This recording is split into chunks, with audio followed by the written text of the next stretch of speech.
So the person who deserves the credit is a man named Rick Ludwig. Rick Ludwig.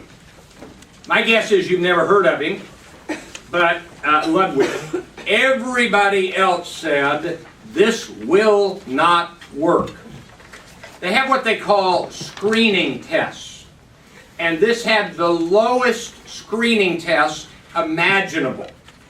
It was finally ordered in a first run with the fewest number of episodes ever ordered.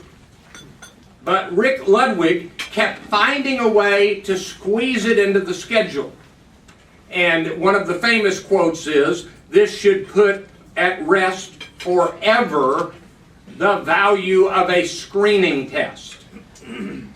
The show is a show you may have heard of called Seinfeld. And Seinfeld was utterly rejected by every expert, by every TV executive, by everyone who knew what would work, and they said Seinfeld will not work. Now this is critical to understand. It was a little too original. In other words, it didn't have the feel of a sitcom. It didn't have the feel of anything. It's a show about nothing.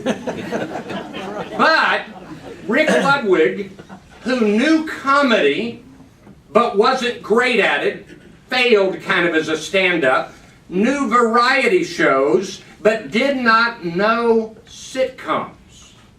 He had just enough expertise to spot the right original idea. Or, this woman sent her manuscript for her first book to everybody. And they all said basically the same thing. Some combination of, you don't write well. 2, this book is too long for your target audience. They will never read this book. In other words, there had not been a successful book at that length for that audience, ever. And because of that, it was rejected. If you haven't figured this one out, her name is J.K. Rowling, and it was the first Harry Potter book.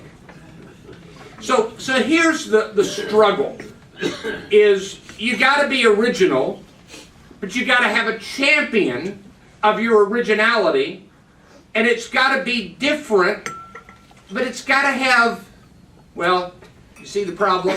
It's easy. It's not easy to figure out what will work.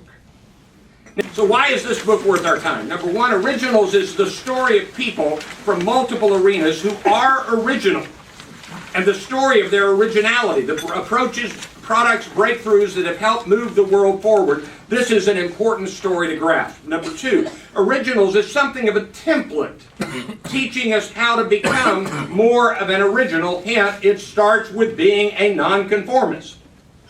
Number 3, Originals is the latest warning to all of us who champion the status quo without even realizing that we do so. You've got a little space on the bottom left here. I want you to write down a phrase. Get your pen ready and write down this phrase. Somebody was first. Now just kind of stare at that a minute. Somebody was first. And I'll tell you another secret. Somebody will be first. Okay, bottom of the page, some lessons and takeaways. Number 1, the status quo is in real perpetual trouble. Be wary of being trapped in it and with the status quo. And warning, the more expertise you gain in a narrow area, the more blind you become to your own commitment to the status quo. A sitcom expert rejected Seinfeld. Number 5, people are distracted and not paying attention. Repeat your key messages over and over and over and over again because they are all on Facebook and not paying any attention. Originals, how nonconformists move the world. I hope you found this useful. Thank you very much.